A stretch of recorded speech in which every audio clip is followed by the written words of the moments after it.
You're not gonna believe this. I've been talking to you for like 10 minutes straight, and this thing's not been on record. So I could say forget it and I'm not gonna record the rest of this. I'm so sad. But I'm not going to. I'm just gonna record and try to recap what I just said. Happy Sunday. I just got home from church a little while ago. I was gonna make spaghetti, and I decided I had to go somewhere after church. I had to go to the store if I was gonna make the spaghetti for a couple more cans of crushed tomatoes. And then I was just like, I'm like starving, I haven't eaten anything. And I'm like, guess what? I don't wanna go to the store, even if it's gonna be 5 minutes. So I was like, oh, I have the stuff I think to make meatloaf. So that's here we are. And so I have not made meatloaf in a long time. I'll tell you what I'm doing right now. There's like still a block of this hard ground beef. Actually, you know what I'm probably gonna do? Instead of sitting here plucking away at this, I'm gonna put this little bit of meat in the, I'm gonna put it back in this thing, in the microwave and defrost it. It won't take long. So it's like I have not made meatloaf in a long time, like probably years. I don't know why either, because everybody loves it. It's a fan favorite. Yeah, I don't know why I don't make meatloaf more. And I was like thinking in my head, I'm like, I have like 4, potatoes left, because I was gonna make curry chicken a couple weeks ago, but it's been really busy and I haven't had a chance to make it. So I'm like, then I can use up those potatoes. I'm like, yeah, meatloaf will be good. We'll put some mashed potatoes and corn on a Sunday. I've put in here, what did I put in here so far? Italian breadcrumbs, a couple eggs, Parmesan cheese, which I did not have as much as, I only had a little bit. I would have put, if I had it, I would have put a lot of Parmesan cheese. It's like a big meatball. That's really what it is. And salt, pepper. Some people like the fresh, like tiny minced, onions. I don't know if it's a texture thing or what, but I really don't like that. I just do like the onion powder. I just put some Italian seasoning in here. I did, what else did I do? Parsley. And then I always end up sprinkling some, as Mama would say, adobo. And so, no, Mama wouldn't say that. As Mama would say, when I was a little girl growing up in New York, Mama would say, and show me at the stove as she was making food, and that's how she taught me how to cook. She would say, and then you put some Goya. And so growing up, for a long time, I thought, and I always used this, but it finally clicked one day, oh shoot, Goya's the brand. Goya's the brand, and adobo's the spice. Hold on 1 second, my phone's ringing, I'll be back. Hopefully, I'll turn it on when I am back. I'll be back. Let me show you what's happening here. I just took out the pot water I put some salt in it for the potatoes, and then a little thing for the corn. I can't remember now if I talked to you about this when I thought I was talking to you or what. But I guess I'll edit it out if whatever. Perfecto. Oh yeah, this is great. So the way that Mama the way that I was brought up, my grandmother is a Caribbean woman, Trinidadian, who married a sailor man from New York. And he met my grandmother when he was in the Navy in Trinidad, and he swooped her up, took her back to the States, and they've been married in November of 2023, they just celebrated 75 years. 75 years. insane. So anyways, just spilled. I'm gonna smell this, because that is how you can kind of get a feeling of how it's gonna taste. I know that sounds a little weird, but I've always done that and I found it to be true. I think I'm gonna add a little garlic salt too. I mean garlic powder. So yeah, I've not made meatloaf in a long time. Don't know why. Because it's pretty easy. And the kids always loved it. Azalea called. They were at church today, but I went to first service because our church has been packed to the max, which is a great problem to have. I went to first service, they went to second service, and I just said to her, now hold on, pause. I just want to let you know not to overmix your meatloaf or you're going to get a hard meatloaf. I got to get the pan. Oh, please. All right, so this is what I did. I just put a piece of parchment paper in this meatloaf pan, so it'll just be easier to take out. And it smells like it tastes good, so I'm going to trust that. And then you just plop it in and shape it like a huge meatball. So this is what we're doing.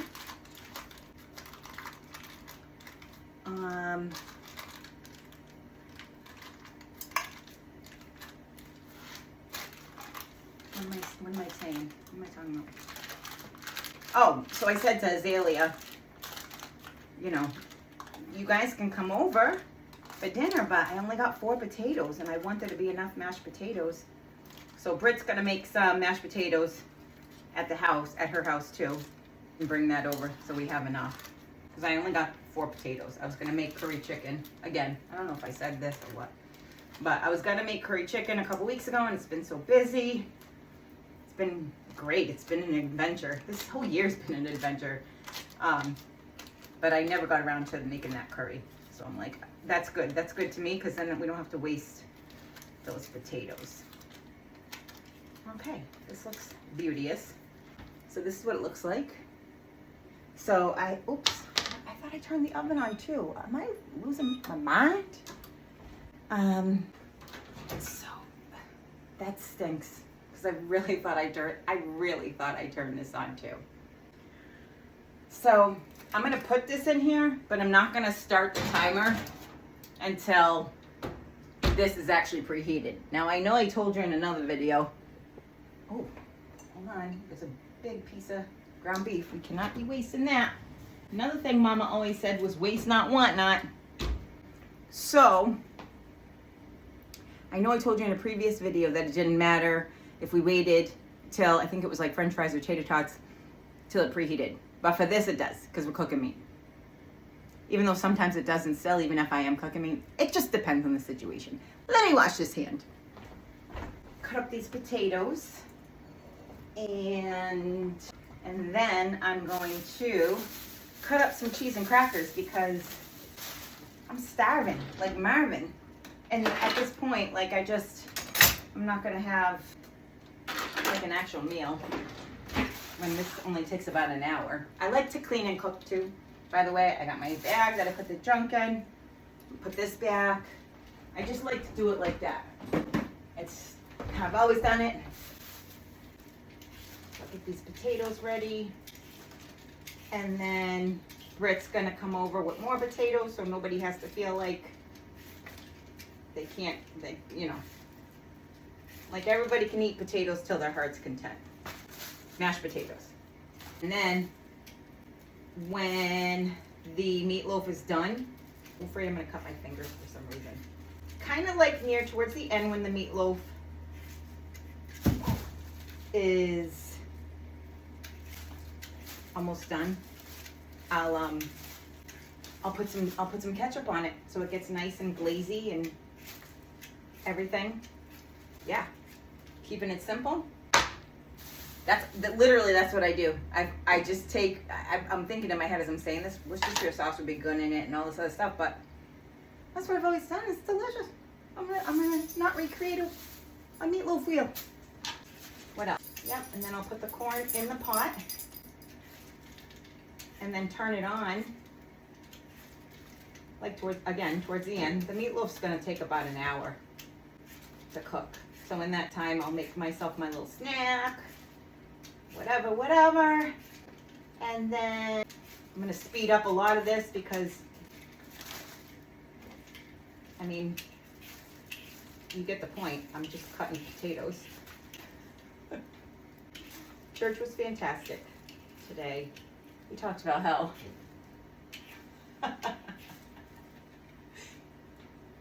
But guess what? It's necessary. Like, of course, it's we can't talk about one without the other, right? And I know everyone, you kind of look at it like it's a Debbie Downer conversation, but it's important to know. It's important to talk about. It's necessary. This Christianity thing is not. It's hard. It's hard. And I don't know. It's important. So I'm glad. Hey, by the way, do you see this? My sweatshirt? Yeah. The walk is hard. Over the years, I have found that in a lot of ways it has become easier. I guess when you really, well, I don't know, I think this is definitely part of it. When you really get more life experience and you've tried this and tried that and had a lot of different experiences. And you really start to see that, oh snap, like this really is like a his way or on the highway type of situation. And it's not in like an unloving way. He's got a plan for our lives. And if we don't follow the roadmap, then we're gonna get lost. And it's gonna suck. And it's gonna hurt. And it's gonna be frustrating. And it's gonna be, it's gonna be. And I'm not trying to say that it's not going to be hurt and pain and frustration at all. But, ow! All right, there's got to be a better way next round. What I am saying is, it is less. And I think that there becomes a clear understanding of like, I'm just trying to cut this up small so they cook faster. It helps to understand when you are going through something and there is pain involved and there is frustration, there's a lot of things. And a lot of it, not all of it, right? Because I'm still human and I still make a stupid amount of mistakes, which is, if I'm being honest, really hard for a perfectionist. And I know it sounds silly, but I'm just trying to share with you, as a perfectionist, a recovering perfectionist, I'm in recovery. It's a hard thing to accept. I don't know how to describe it. I don't know if you can relate to what I'm saying, but so I'm like going way off track. It does help throughout the years as you hopefully mature, right? In the things of the Lord. You're not making the same mistakes. Let's hope we're not making the same mistakes that we did when we were a teenager, right? And then we hope that we're not making the same mistakes that we did in our 30s that we did in our 20s. And then we hope in our 40s, like, you see? Oh, it's hard for me to do two things at once, I'm saying.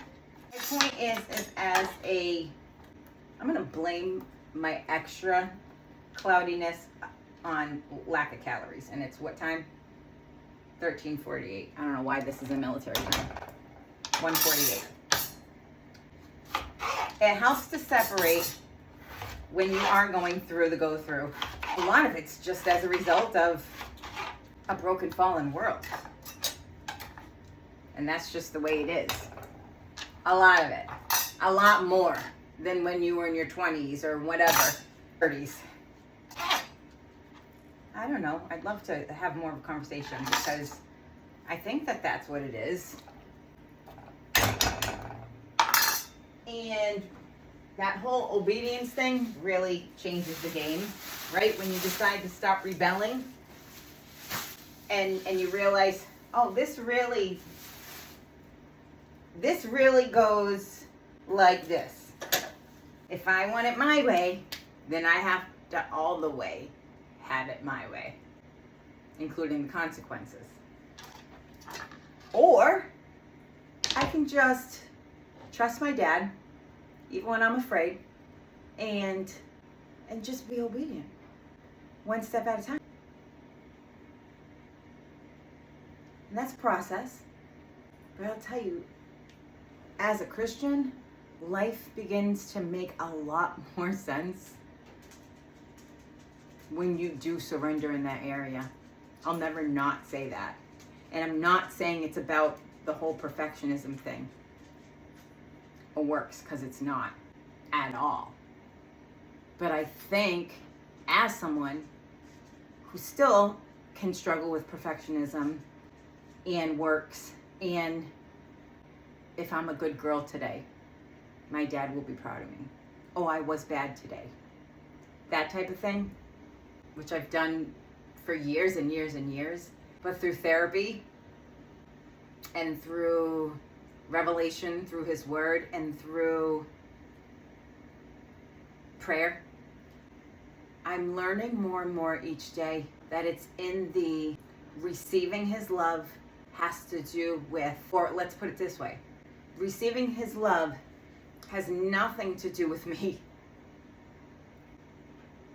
And like when I say it, some people might be like, well, duh. But when you're living it out and you are hardwired with a lot of trauma, it's really hard to wrap your mind around a God that will love you no more and no less today, no matter what you do. Like, I feel emotional a little bit because that's who God is. And when I really started to allow myself to receive that love, the more I could love myself unconditionally, learning the power of repentance with my dad and with other people around me that I care about, and learning to have self-compassion on myself when I miss the mark, which, by the way, is every single day. Like, I can't be grading myself every day, and you shouldn't grade yourself every day either. And maybe some of you don't as believers, and I'm so happy that you don't have to go through that, because it's like torment. But that's what I did for so many years. My worthiness came from if I behaved well or not. And it's a horrible way to live as a Christian. And it is completely opposite to the gospel of Jesus Christ. It just is. And so anyways, the more that I have been able to receive his love and grasp that, is the more that I've been able to really feel free. Could have a little bit to do with my age too. A couple licks away from 50. I have a feeling that it's the majority is because of what I just told you, and I'm grateful. I'm so grateful for his patience with me, and for his unconditional love, and for his word. I'd be a hot mess without him. I'd be a hopeless. I'd be maybe a dead mess. But I would be hopeless. I'm just so grateful that I don't have to do this thing alone. And I'm just so grateful for his encouragement. I would not be able to actually properly articulate just how grateful I am. So I hope you just trust me on that. And I don't know, I need to make myself some cheese and crackers is what I need to be doing. Oh, did you even hear that thing click? Did it click? Um, what thing, Shayna? I mean the oven. I didn't hear clicks, therefore I did not tell Alexa. All right, well, let's just say, well, it did click. So Alexa, set the timer for 1 hour. Whatever. All right, so we get this.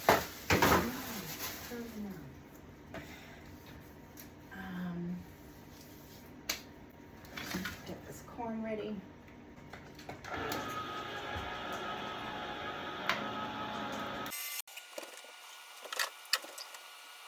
Start of a new work week tomorrow.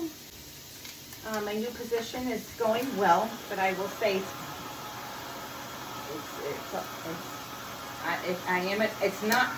it's a transition. It just is. It's definitely, I'm wearing a different hat. I'm case management department, and hold on. And so it's great in that, you know, I was promoted from within, so I know like all the same people and everything.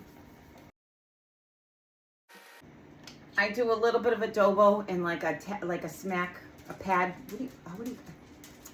What do you call this? A pat of butter on the corn. Hold on.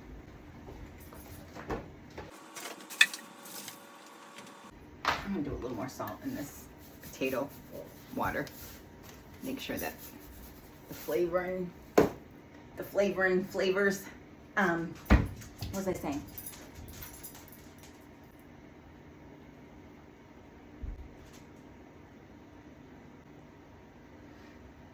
So anyways, it's just going to be it's going to be an adjustment. It's just, as a case manager, my role was very different, and I kind of did my own thing and made my own schedule and did what I was supposed to do, and that's what I did. And it's not that it's different, and really I was only out the house maybe 1 to 2 days the most. Travel back and forth to Boston. I like that hybrid approach because I've done the 100% remote in the past. However, I did not have a walking pad, and it was not good for me. I did take this job knowing that it is 100% remote again. So, but I have my walking pad now, and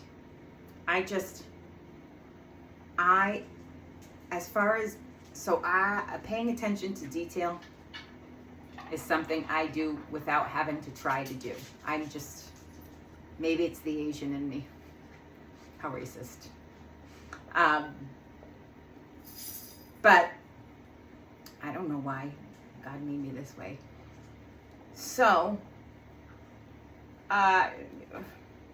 actually, I'm so hungry. I just need some cheese and crackers. So just forget it. Work's going good. That's what we say to each other, right? Hey, how you doing? Oh, I'm great.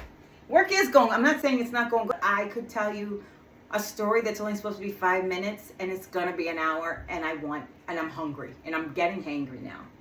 So I want some cheese and crackers. So hold on. Actually, that whole thing, the grapefruit and olives, that sitch, remember? Well, that passed. So, whatever that was all about, maybe I was missing something, some kind of nutrient, but I no longer need to eat grapefruit and olives every day. But I'm gonna have some olives today. Anyways, this is all gonna cook, and then I'll do the mashed potatoes. Brittany's gonna bring over some extra mashed potatoes, and I'll be back.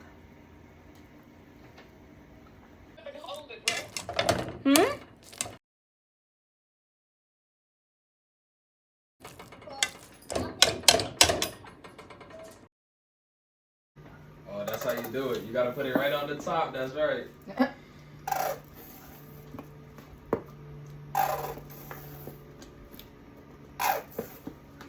Scream for dear life.